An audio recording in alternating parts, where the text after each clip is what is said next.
Tonight, big wins. Will new evidence and critical rulings kill Democrats' dreams of Trump behind bars?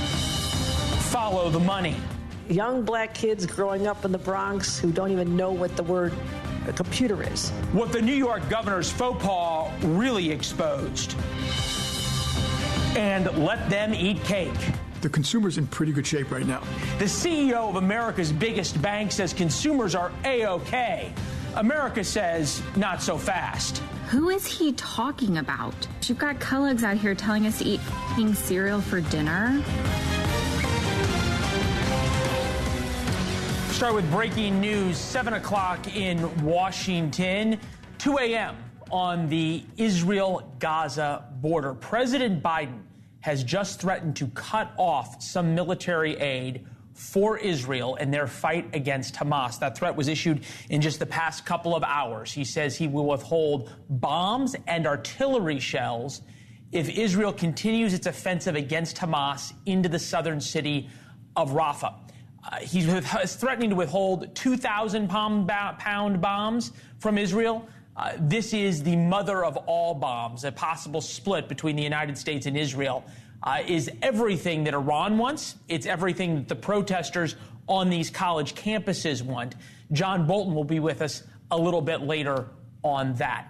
We start, though, around the country, where Democrats are asking themselves, how are they going to get a win against President Trump? Democrats for the past couple of years have all talked about the criminal cases against Trump to jam Trump up heading into the summer, maybe even to put him in jail. Every time you talk to him about Joe Biden's poll numbers or Joe Biden's problems, Democrats would counter each and every time, well, it's all of the cases against Trump, all of the indictments, that's what's going to bring him down. But day by day, all of the cases against Donald Trump are falling apart before the eyes of the prosecutors. We'll start with the documents case in Florida. Remember the picture of the classified documents that were strewn all across Mar-a-Lago? It was stunning when we all got that picture, when we first saw it. That was August of 2022. News broke a few hours ago. The government now admits it bungled how it handled the documents after they seized them.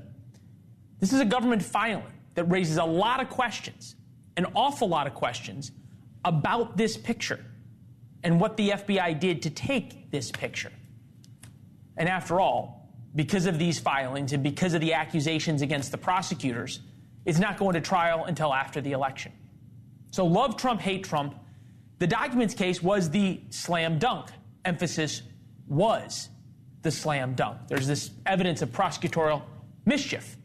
Not misconduct yet, but big problems for the government. Speaking of big problems, Fani Willis isn't out of timeout for her affair with a subordinate. Now, an appeals court in Georgia will decide if she gets to stay on as prosecutor against Trump in that case. So either way, getting word from the appeals court could take months. There could be another appeal. So no chance for a trial in Georgia for a long time. Remember, that was going to be the trial that was televised. That was the big one. That's where the mugshot came from. Speaking of a while, the Supreme Court heard arguments on the January 6th case. It seems unlikely that case goes forward before the election. And the Trump business records case in New York is off today, giving us all another day to review the steamy testimony of former porn star Stormy Daniels. I think Stormy Daniels' testimony could have been accomplished with 3 words, in the sense that we had sex. Everything else was probably unnecessary. This is not a sex assault case, and the defense is going to argue, and right or wrong, this is what they will argue on appeal, that that kind of testimony turned this into a quasi-sex assault case, which painted the defendant in an unnecessarily bad light, in a way that you can't unring the bell. The cross-exam, boy, her responses were disastrous. I mean, do you hate Donald Trump? Yes, of course she does. That's a big deal. When the witness hates the person whose liberty is at stake, that's a big damn deal. And she's putting out tweets, fantasizing about him being in jail. That really undermines the credibility. And wait, as they say on television, there is more. Stormy is back on the stand Thursday for more cross-examination by Donald Trump's lawyers. With us now, Shan Wu, criminal defense and college student defense lawyer, formerly of the Clinton Justice Department, worked very closely with Janet Reno. Tom Dupree, former Deputy Assistant Attorney General under George W. Bush. Gentlemen, appreciate you both being here. Shan, am I being unfair in saying that all four of these cases are falling apart? On the last one, I disagree with you. I think the Manhattan one's going okay. I think on the Mar-a-Lago one, it was falling apart long before this latest filing, and I would tend to lay that at the feet of the judge there. She's really delayed things. She's not making. All right, so go. Start with Mar-a-Lago. Why do you think this isn't bad for Donald Trump? No, it's good for Donald Trump. Sorry, start with the Stormy Daniels case that you think is not. So Stormy Daniels, I think the cross-examination, I have to disagree with my colleague Ellie Honig there. It was a disaster for the defense, not for Stormy Daniels. Susan Neklace came out with a ridiculously comical first question of, hasn't this all rehearsed, when the jurors get the instruction that you're allowed to prepare witnesses. She was way too harsh. Maybe she's trying to perform for her client. But that kind of bullying tactic is very common to backfire when you have a female witness.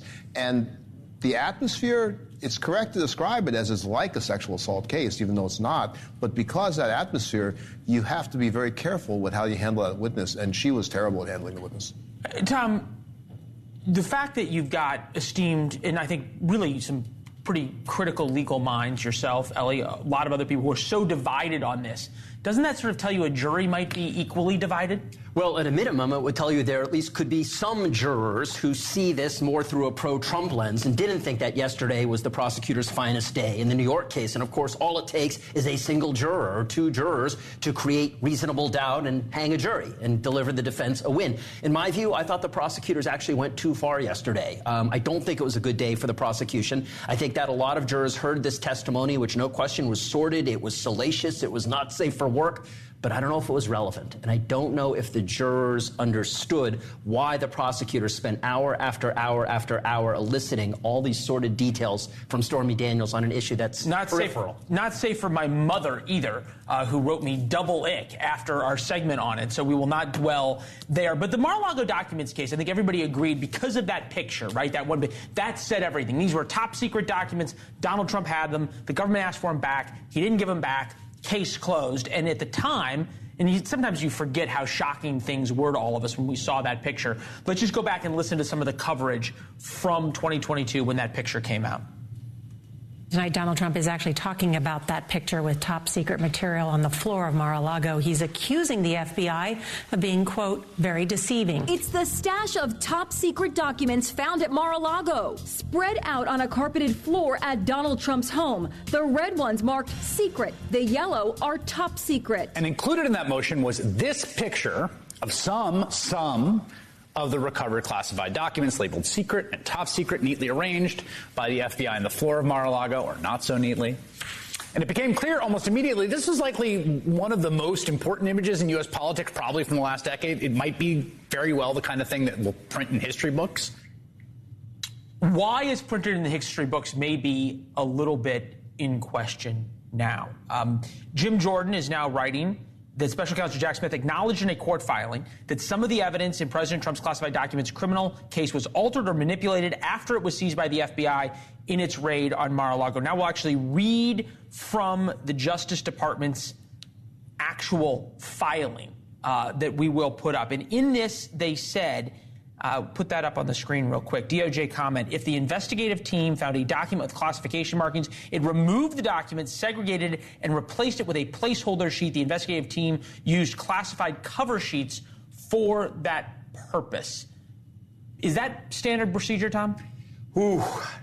No, it's not. I mean, look, you do occasionally run into situations where you have a lot of classified documents. And normally what you would do is you would go the extra mile to ensure that everything as you review it remains in its original order, it's preserved. You don't take things out, put them back in a different location, particularly for a search warrant of this magnitude, arguably the most famous search warrant executed in American history. You would have thought that the FBI would have sent the A-team, not the Keystone Cops, to go in and make sure as they look through all these documents that they kept everything in their original order, but now the Justice Department has actually admitted to the court that what they told the court was wrong.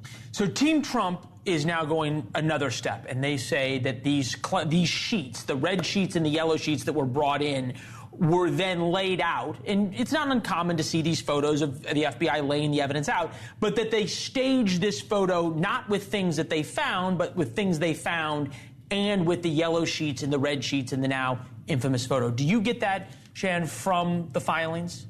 I do. The critical point is what you're saying. Staging it is not an issue. I mean, that happens all the time. What's going to count is whether there's some problem with the integrity of the evidence. I mean, if they can show there's a problem with chain of custody, the wrong things were put in, and that the defense is going to be entitled to find out about that. Just to drill quicker on that, because if we'll put up the actual photograph, and what was so shocking was those red sheets and those yellow sheets, right? That's what got everybody's attention.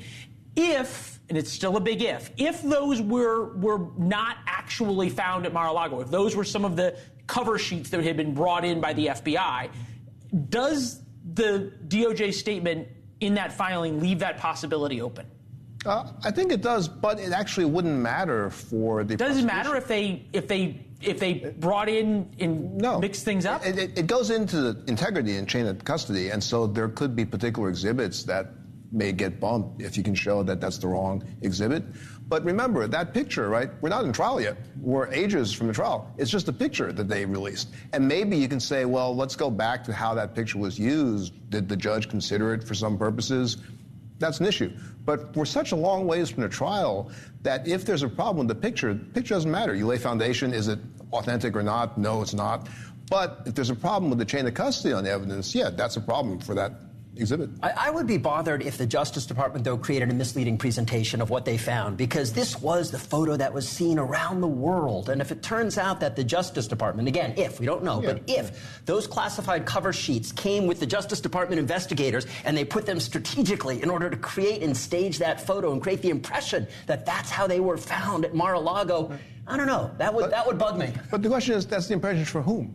Right? And so if it's a impression for the American court of public opinion, right. Boy, does this play into Donald Trump's hand, right? Remember, Trump was the one, and we have that soundbite. We won't play it again, but he's accusing the FBI of being, quote, very deceiving. That qualifies as very deceiving, right? It could. Yeah, it definitely could. Yeah, absolutely. But that's the point. It's the court of public opinion. I'm just saying for the prosecution, ultimately, fair enough. We don't know what happens. Gentlemen, it's good to see both of you. Thank you as always. Appreciate it. Many more nights to come like this. While Trump was enjoying a good day in courts Tuesday, voters in Indiana sent a warning shot, and we have to examine this. A warning shot across his bow. 20% of the Republican primary electorate voted for Nikki Haley last night. More than 100,000 voters. So will any of them actually vote for Biden come November? And New York's governor says she misspoke after telling an audience black kids in the Bronx don't know what a computer is. At $38,000 a year per student in New York City public schools, why are they failing so badly?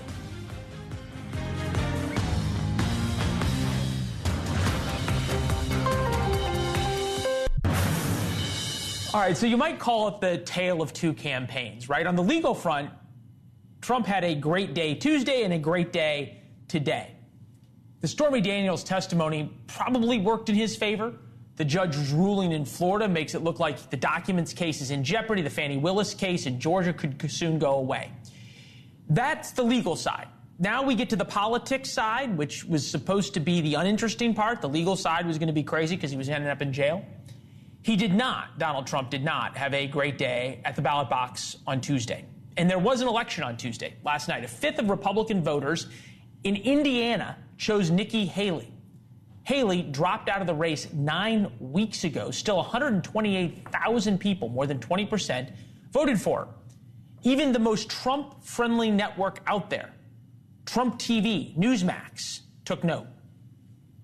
I think the Nikki Haley factor is real. You look at it, Indiana's a small state. By the way, it's Mike Pence's home state.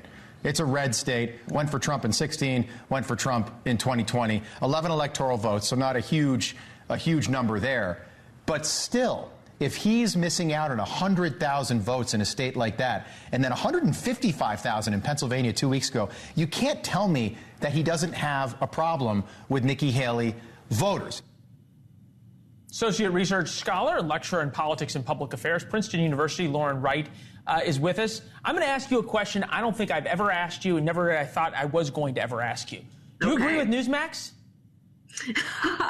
In this case, yes. I think Donald Trump does have a problem with Nikki Haley voters, but those independents that lean right generally come home to the party. It's the same people, 53% of which who wanted Marco Rubio eventually voted for Trump. 76% of which wanted John Kasich eventually voted for Trump. So that suggests, recent history suggests, they will ultimately come home, and the college protests help them. But yes, he needs to win over those moderates. He needs them to win. Right. And there's a difference between an open primary in Indiana, meaning you can walk up to the polling station and decide, hey, I want to vote as a Republican or a Democrat today. Right. So there's some Democrats who are with protest votes. There are some people who don't like Trump and want to say whatever. And good point in terms of whether they actually do or don't come home.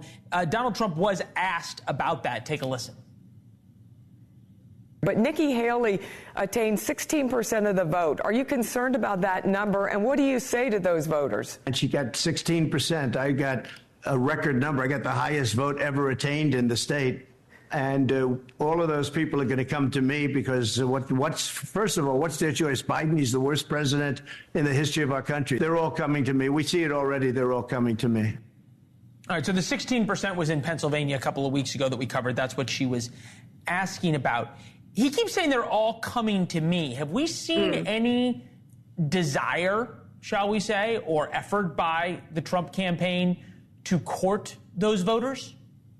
Well, by the campaign, yes. By Trump himself, I'm not so sure. He just does and says whatever he wants. And he's always been divisive, and it is a question of alternatives. The 2016 Republican primary, we forget, was extremely contentious. Republicans, a lot of them hated Donald Trump. And eventually he won the election. And so you have all these alternative questions. Was Hillary weaker than Biden? That's relevant. You know, was Trump weaker than a moderate candidate would have been? Voters have choices. These voters preferred Nikki Haley, but when they have a choice between Trump and Biden, what are they going to be more scared by? Seeing chaos unfold on college campuses or a former president who allegedly paid off a porn star? That's a tough question for Democrats just as much as it is for Republicans. I love that you toss in the allegedly part to that conversation. Well, but on your show, we have to be very factual, and you always stick to the record. True. Although there was a payment to Stormy Daniels. We just don't know whether or not allegedly they had sex or not. But exactly. I digress. Okay. All right. So we look forward to this. The answer that you would see, like the opportunity, right, is Joe Biden tacking to the center to claim all of these disaffected Republican moderate Nikki Haley voters. But that's not what he's doing. He's doing the opposite. He's moving farther to the left. We're going to have John Bolton on in a few minutes. He's going to be talking about how Biden is now running foreign policy by domestic fiat or because of domestic policy here. He's tacking to the left on climate. He's tacking to the left on spending. Why is that? Well, he's terrified of the progressive wing of his party, and I understand that. I mean, the protest vote in the Michigan primary against him should have been terrifying. That would have overcome the margin from the last time around. However, those voters will never, ever vote for Donald Trump, and many of them may just stay home. And so the mistake he's making is alienating the 6 million Jewish voters in this country who care very much about the Israel-Palestine issue. And he's really, really appealing to these students. Maybe they'll come out, maybe they won't. Maybe they will, maybe they won't. And I don't understand the strategy. He needs the moderates. And you're right, he's doing everything to scare them away. Yeah, and you got two historically unpopular and historically old men running for president. Lauren, it's always good to see you. Thank you. We've made history. Nice you agreed with you. Newsmax. We've marked the tape. Thank you. Okay, the Biden administration thinks they can blackmail Israel into a terrible deal with Hamas. That is what's happening right now in real time. John Bolton on how Biden could have gotten a ceasefire deal out of the Israelis, but failed miserably.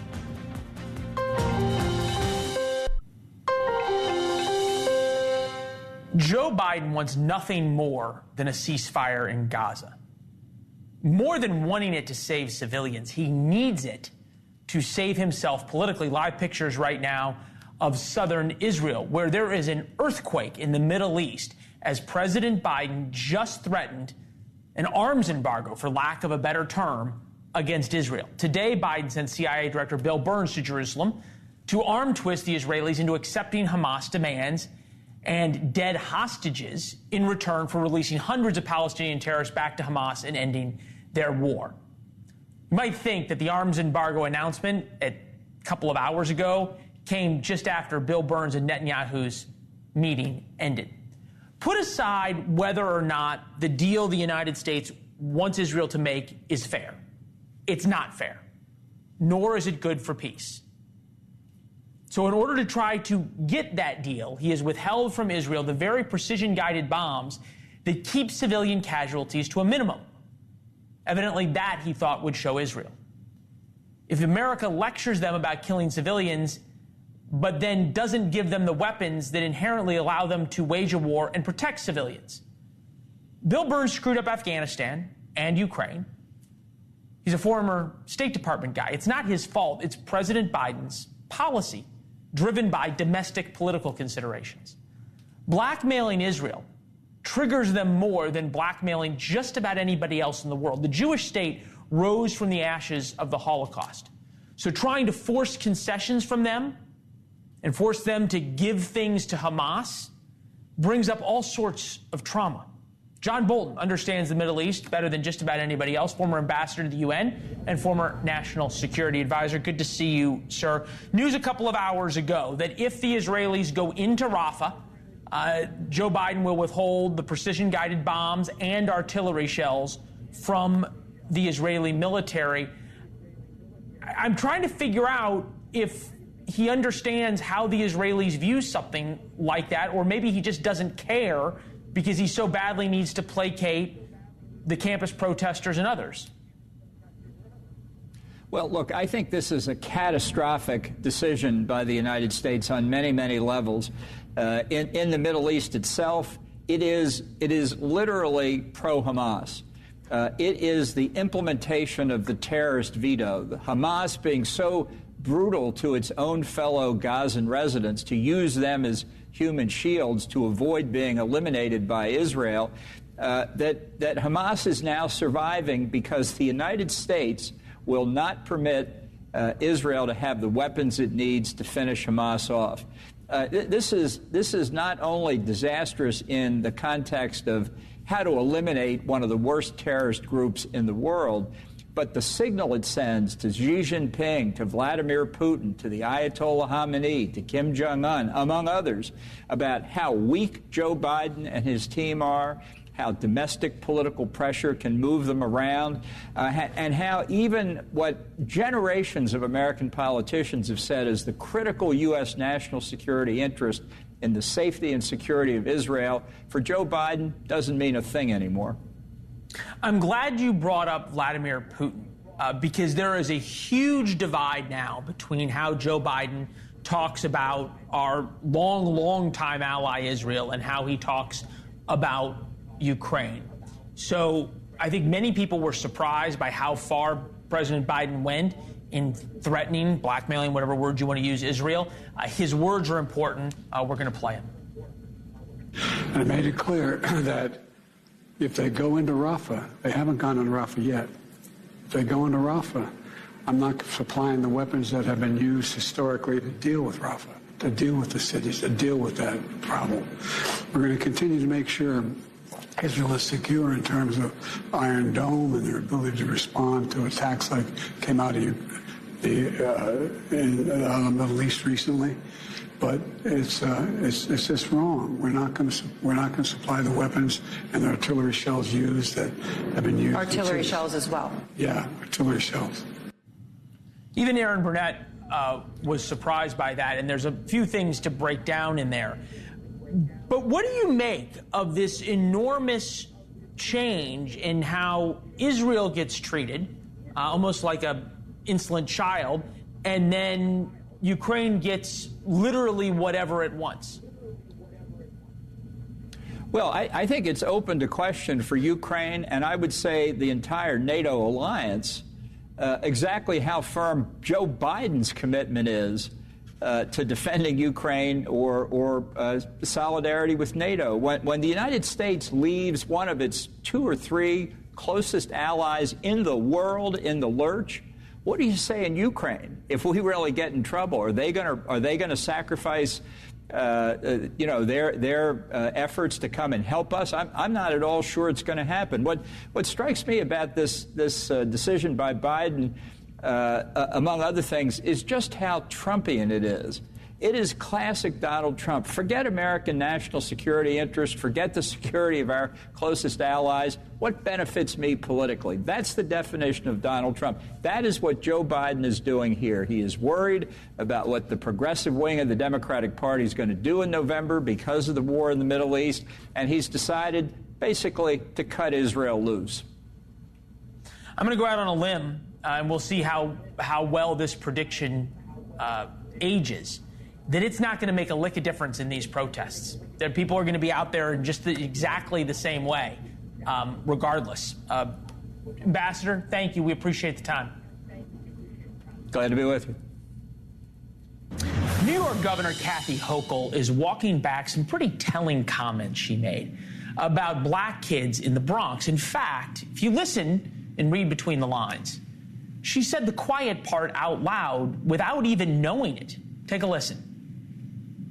Young black kids growing up in the Bronx who don't even know what the word a computer is. They don't know. They don't know these things.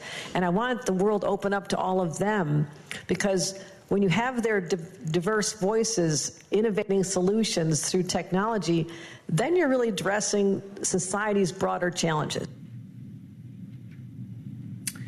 There is an irony here. Since the pandemic, New York City schools have spent $300+ million giving every kid who doesn't have one a computer. But no politician of either party, for that matter, ever lets the facts get in the way of a good soundbite. Then she tried to clarify that comment by saying, in part, the problem is that they too often lack access to the technology needed to get on track to high-paying jobs in emerging industries like AI. Fair enough. But here's the rub. Taxpayers cough up $38,000 per year per student in New York to educate New York City public school students. That's more spending per kid per year than anywhere else in the United States. Anywhere else in the United States. Yet, just 33.6%, 1/3 of New York City public school students from kindergarten through 10th grade scored proficient on reading assessments this winter. That means 2/3 of kids are not reading at grade level. Former 5th grade teacher in the South Bronx, a senior fellow at the American Enterprise Institute, Robert Pondicio, is with us. Just start at the very basic level and give Kathy Hochul the full benefit of the doubt that her intentions are good. How do you get kids to program computers for AI when they can't read at grade level and they can't do long division? The short answer is you cannot. As you rightly point out, look, you're right. Let's give her the benefit of the doubt. She misspoke. She walked back the comments quickly. Great. They're silly. I mean, I was a South Bronx school teacher 20 years ago. Our kids got computers, got computer classes even then. And we have learning standards in New York State for computers that have been in place for at least 5 years or so. So every kid in New York State, rich and poor, is in front of a computer at some point during their school day. State tests, as of this year, are given on computers. So that's clearly not the problem. The issue, as you rightly point out, Leland, is basic literacy. It's a lovely idea to say, yeah, kids are going to learn AI so they can become upwardly mobile, but nobody becomes upwardly mobile without basic literacy. All right. There was a lot of people in right-wing media that pounced on her comments as racist. There were certainly some racial undertones to them, and never mind that the Bronx is mostly Hispanic, not mostly black. Put that aside. Here's some of their comments. Take a listen. She said it 3 times. This was not a slip. To me, it's degrading, it's dehumanizing, and it's racist, okay? I think it's inappropriate. And the truth is the Senate and the Assembly people in her own party are not forgiving her for this. Democrats, folks, and I know you know this, are the party of racism. Folks, the Democratic Party, after the Civil War, founded the KKK in part to keep black people from voting. LBJ, once they could vote, specifically targeted black people with the intention of making them dependent on the government in order to hold them as a reliable voting base. All right, I guess the bigger question is not whether this is racist. We'll, again, put racism aside from the issue.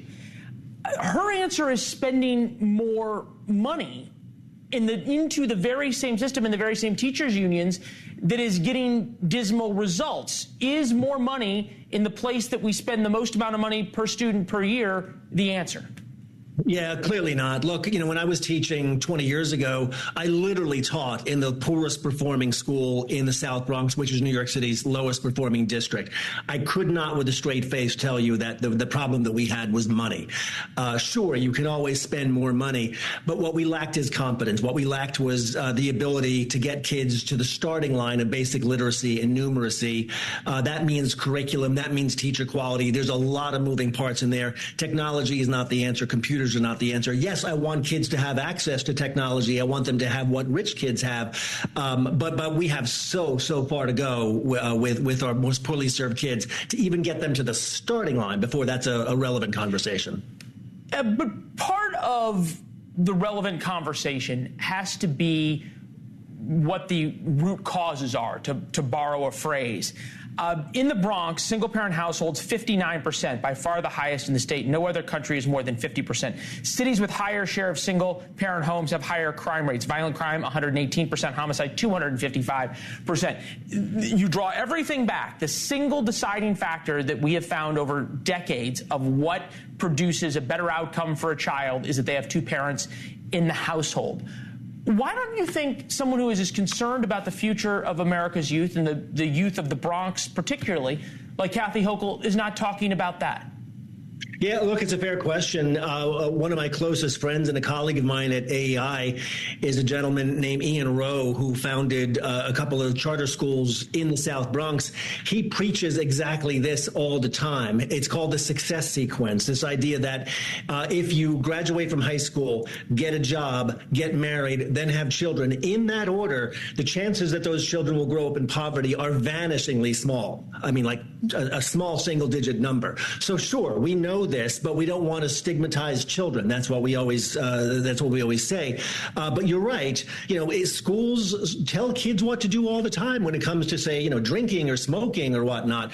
But for some reason, we're afraid to point out what Ian will tell you is the single most important thing a child can know in order to be upwardly mobile. Yeah, and we have no problem telling kids what they can and cannot say and what they can and cannot do with their bodies. Mostly can these days, but there you go. Robert, thank you very much. We appreciate it. Important perspective. Thank you. Thanks for having me, Leland. Yeah. Donald Trump may have the most recognizable face in the world. So why do his courthouse sketches leave some folks wondering, who's that guy? One of the Trump trial sketch artists explained why he, the trial, presents such a great challenge. Adulthood. That's why vaccines matter so much. For 40 years, Rotary and partners have delivered vaccines globally. Like here and even here, in your neighborhood and around the world, Rotary is ensuring children grow up safe from preventable diseases. Your kids could get free or low-cost health coverage from Medicaid or CHIP. Even if you've applied before, they may be eligible now. Kids up to age 19 are covered for checkups, vaccines, dentist visits, hospital care, and more. And if they already have Medicaid or CHIP, remember to renew every year. Visit insurekidsnow.gov or call 877-KIDS-NOW. Paid for by the U.S. Department of Health and Human Services. More than 6 million kids in the U.S. have ADHD, and many aren't getting the support they need. At understood.org, we know that parents want to help, especially when their child has questions like, why am I always falling behind? Why do I feel so alone? We provide parents with the resources they need to help kids with ADHD thrive. Your child wants to thrive. Be the reason they do. Visit understood.org/thereason to get started. There's one thing missing from the Trump trial in New York: TV cameras. Of course, there's cameras outside, but none inside. So we have to rely on sketch artists to tell us exactly what Stormy Daniels looked like on the stand. And it's impossible throughout it all to read her body language or how her voice sounded. Then there's Trump. His look is famous. That scowl, that hard look. Sometimes a smile, a smirk. But we don't get to see it. We just get the sketch. Elizabeth Williams does this every day. She's the sketch artist who brings the Trump trial to life, and on her day off has decided to join us. Elizabeth, thank you.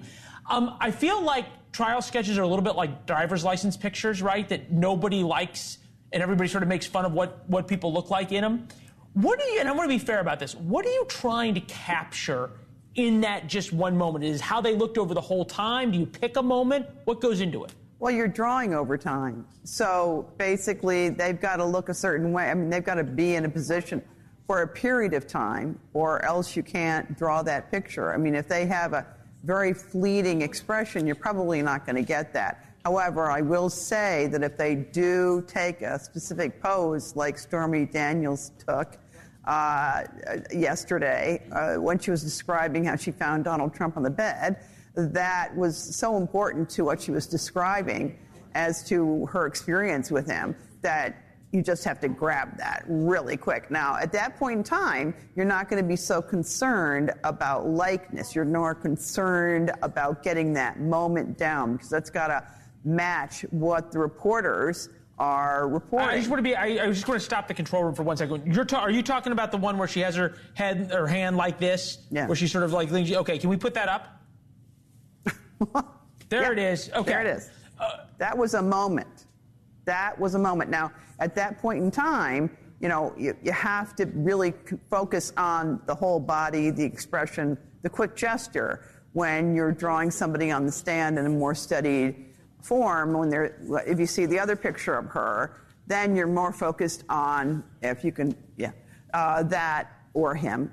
Then you're more focused on the likeness. But when you have a quick moment like that, that was also so important to her description of her encounter. And if you see the jurors are writing notes, they were all writing notes. This one, where the jury is filing in and he's looking at them, he is always looking at them. And I have noticed that they don't look his direction. I mean, they're all trying to, I'm sure the prosecution's probably trying to read the jury as well.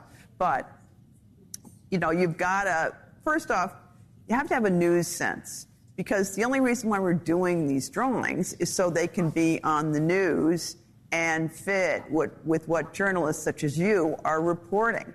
So we have to sort of sense as what is an important aspect of a testimony. Now, he's sleeping there. I mean, that was the beginning of the jury selection when he was doing that. Now, he hasn't been really sleeping since, but that was so odd.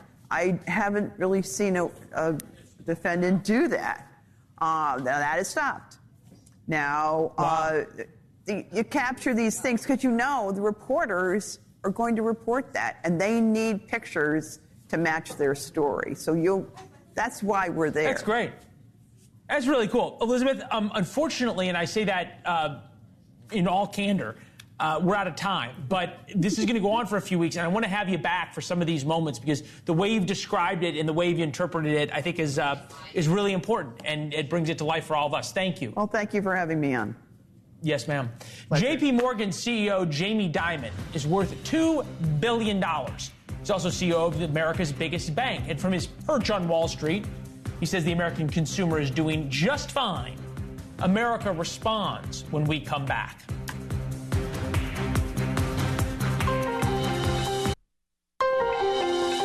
Next Tuesday, all of you will go to the polls, will stand there in the polling place and make a decision. I think when you make that decision, it might be well if you would ask yourself, are you better off than you were 4 years ago? Is it easier for you to go and buy things in the stores than it was 4 years ago? That simple question right there, one question, sealed the 1980 election. And back then, everybody agreed things were terrible. Not so right now. Things on Wall Street look great. They're richer than ever, especially Jamie Dimon, CEO of JP Morgan, worth over $2 billion, who is more than happy to share his view of the American consumer. As the chief exec of America's biggest bank, you have an unrivaled insight into the financial health of the U.S. consumer. What are people doing with their money right now? So you have to look a little bit in context. The consumer's in pretty good shape right now. Unemployment's under 4%. It's been there for 2 years. They still have excess money from COVID. If you go back to looking at the amount of money that was spent during COVID, it was $6 trillion. That basically went into consumers' pockets through various means and various programs. They're still spending it down. So that is the view right there atop the J.P. Morgan 47-story skyscraper on Madison Avenue in New York. Things in Eureka, Missouri look a little different. Here's Anna Coffey. Who is he talking about? People are not doing well. This country is literally unaffordable. Childcare, groceries. You've got colleagues out here telling us to eat cereal for dinner. Everything is up in price. Even for those who are making ends meet and are able to still save, we have to be conscious as to where you're putting your money because nothing is at a good price. Anna is with us now. Thank you. Are you surprised, I should say, by how many people your video resonated with? I've been doing videos on TikTok for the better half of 2 years now, and I will say sometimes the things that you do not think are going to go mega viral are the ones that do. So I was listening to a podcast on a Sunday morning, and as you see, just was sitting there in no makeup, just shouting at my phone, dropping some cuss words. I liked your guys' way of kind of bleeping it out there. And I think the message really resonated, especially with, people all over on both sides of the aisle and, getting thousands and thousands of comments of people sharing their story, whether, they're living paycheck to paycheck or maybe they're making more money than they've ever made, but just feel like they can't get ahead. And so it was really validating to hear so many people really speak out that this is how they're feeling and that what you hear about the U.S. consumer being in a good spot is truly not how most Americans are feeling right now. Yeah, you said both sides of the aisle, and I thought that was interesting. I'm from Missouri as well, and it's turned into a very red state. When I grew up there, Missouri was still a swing state. Yeah. And I'm wondering, when you say both sides of the aisle, what you mean and why what you said you think resonated there. Yeah, well, I think, I initially posted the video to TikTok and, I very much am more of a left-leaning from my political standpoint. And it got on Twitter, right? And it was shared by many people on Twitter. Even Marjorie Taylor Greene herself retweeted it. And so that was a little bit kind of, it took me aback, to be honest.